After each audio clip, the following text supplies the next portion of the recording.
All right. Hey, everybody. So in this video, I want to talk to you about a really great, relatively important theorem that we have in our text. This is theorem 6.8. This is often called the sequential criterion for limits. And here's what it says. It says, let f be a function from some domain D into the real numbers, and let a point P be an accumulation point of the domain D.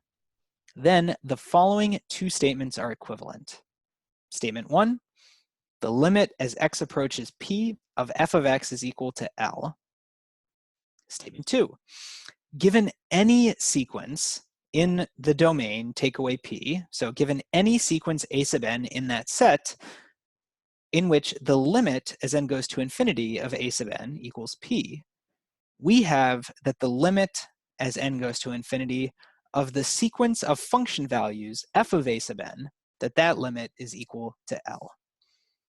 Okay, so I want to talk about a few different, a few different fun things about this theorem before we actually go about proving it. And I should say in this video, we will not prove all of it, we will only prove some of it. First of all, the statement of the entire proof is of the form, the following are equivalent, and then it lists two things. This is just a fancy way to say that statement 1 is true if and only if statement 2 is true. And so we'll have to prove this just like we would prove any if and only if statement.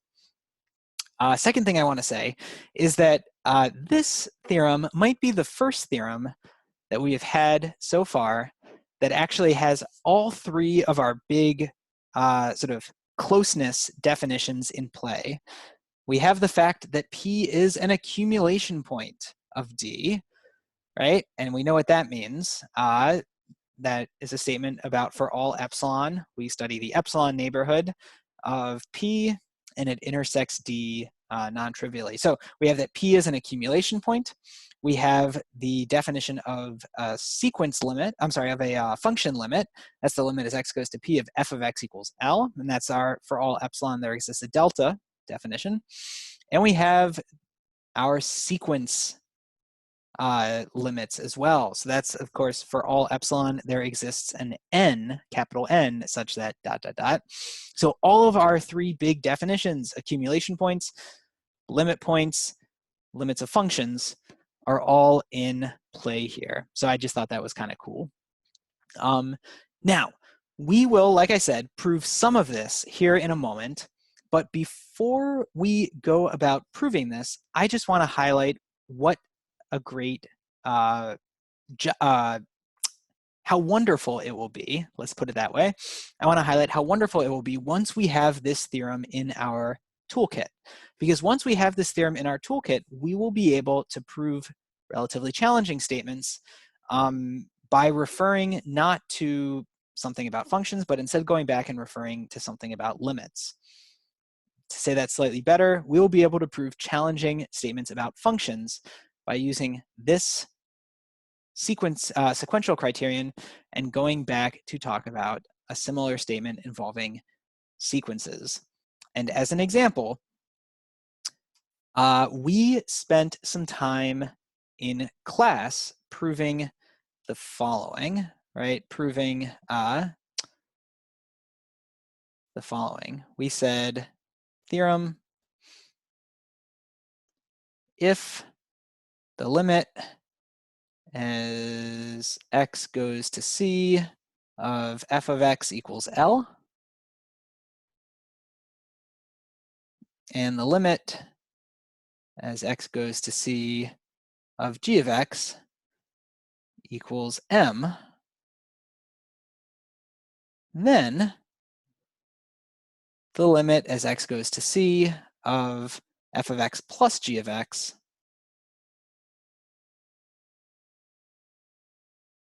equals L plus M, right? We spent some time in class. This was one of the final theorems that you were asked to prove in class earlier this week. And you prove this directly by using the for every epsilon, there exists a delta definition of limit convergence. Now, if we have this theorem to work with, let's see how easy this can be. We can assume that this limit holds true and assume that this limit holds true, because of the sequential criterion for limits, we know that we can convert this into a statement about sequences in the domain. So we can take a sequence, a sub n, and consider f of a sub n and g of a sub n, right? And those limits of those sequences will equal L and M. I can then refer not to chapter 6 material, but I can go all the way back to chapter 4 material. And specifically, let's see if I can pull this off relatively quickly. I can look at theorem 4.15, the first algebraic limit theorem for sequences, to talk about sequence convergence, right? And the convergence of the sum of two sequences, to look at the limit of f of a sub n and g of a sub n, add those together to get L plus M, and then use the sequential criterion for limits to convert back to functions.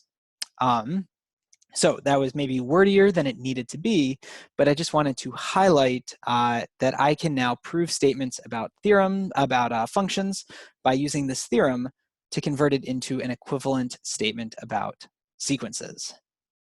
All right, great. So that being said, let's talk about how we can prove this theorem. And we won't prove all of it today. Instead, we are going to prove one direction of it, right? It's an if and only if statement at its heart. And so we need to prove, maybe for the forward direction, we need to prove that if this is true, then this is true. So to set up that proof, right, again, this is only half of the theorem. And this is the statement that statement one implies statement two. We would say, suppose we know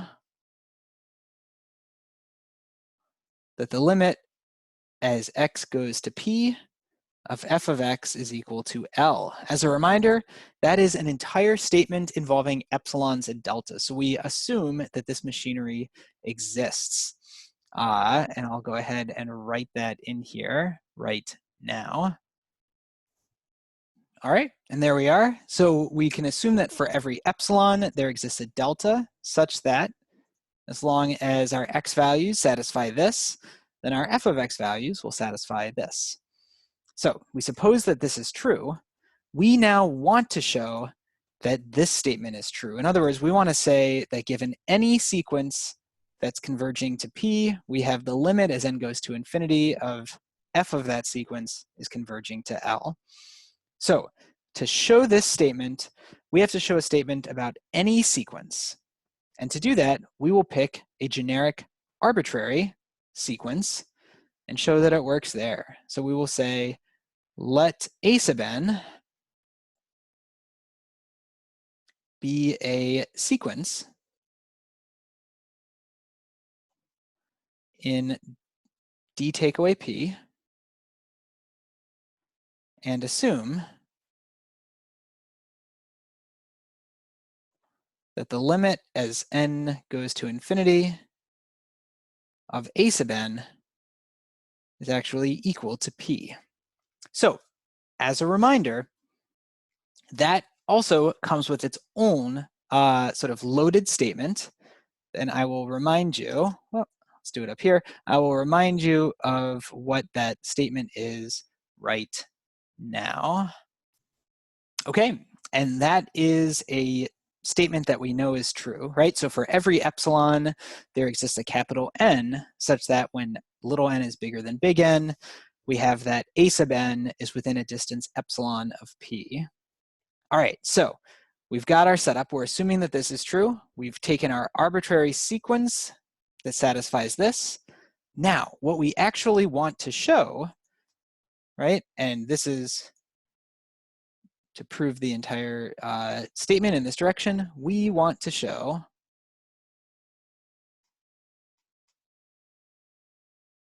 that the limit as n goes to infinity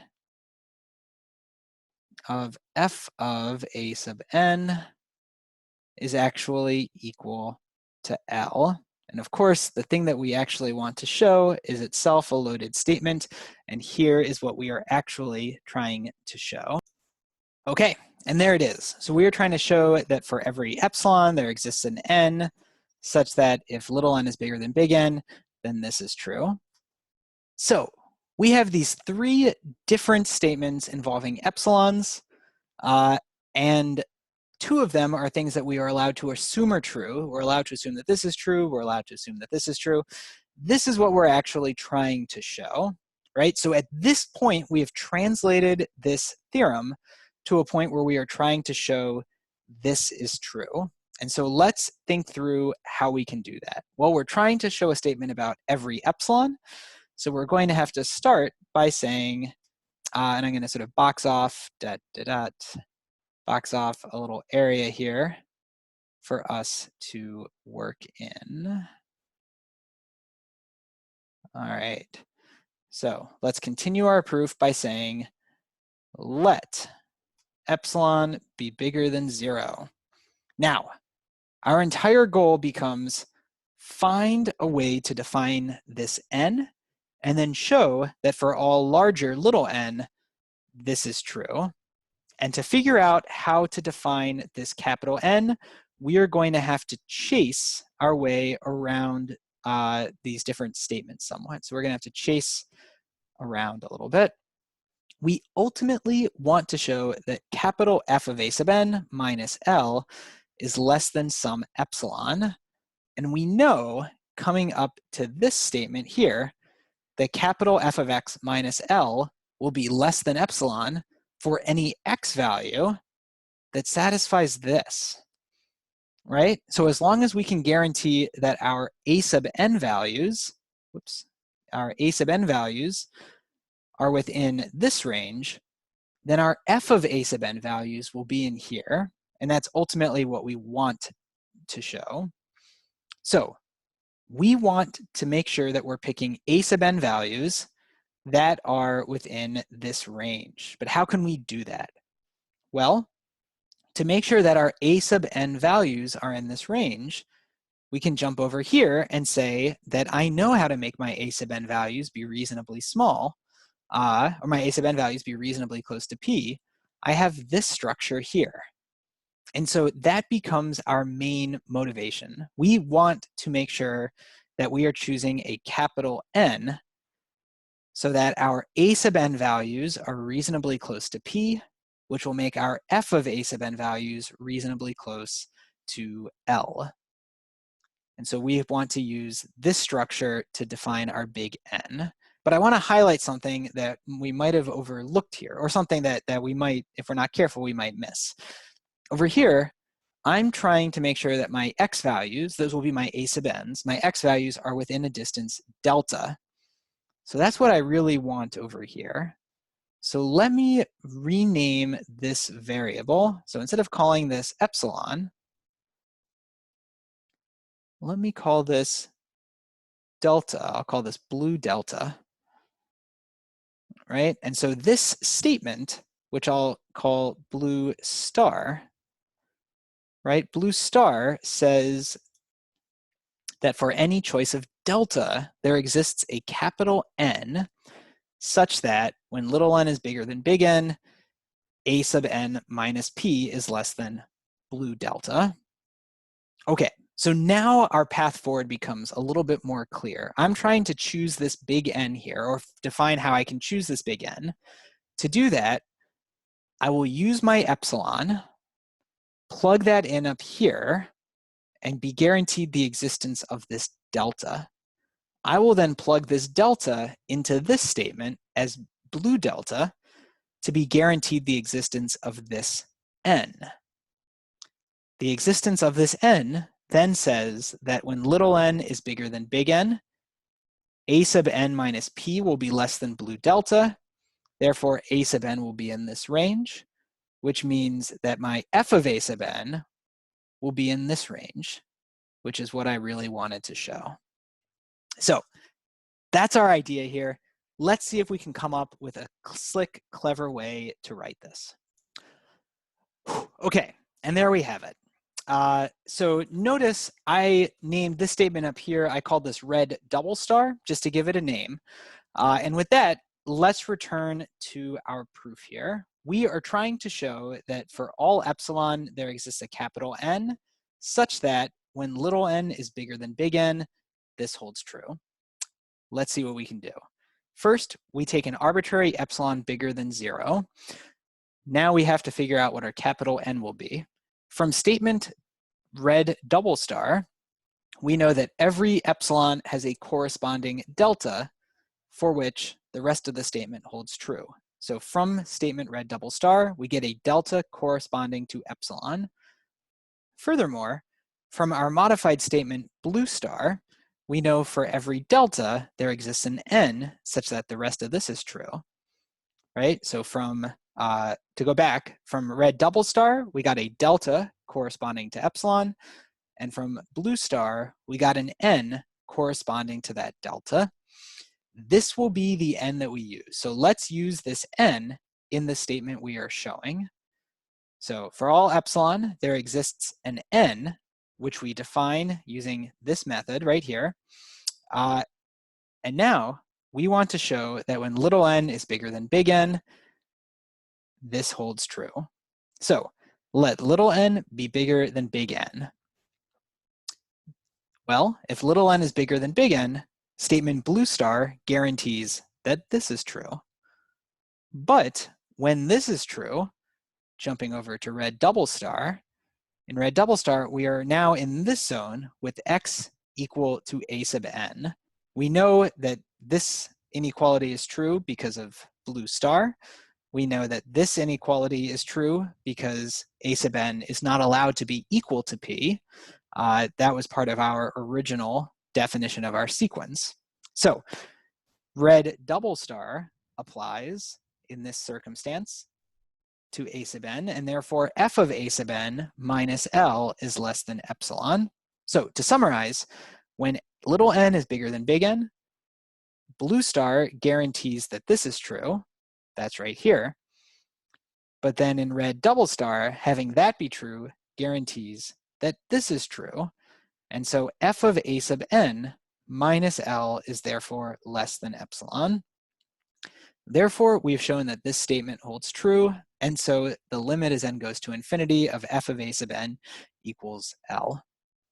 Now, this is not a complete proof of theorem 6.8. This is just the forward direction, showing that when this is true, this statement holds true.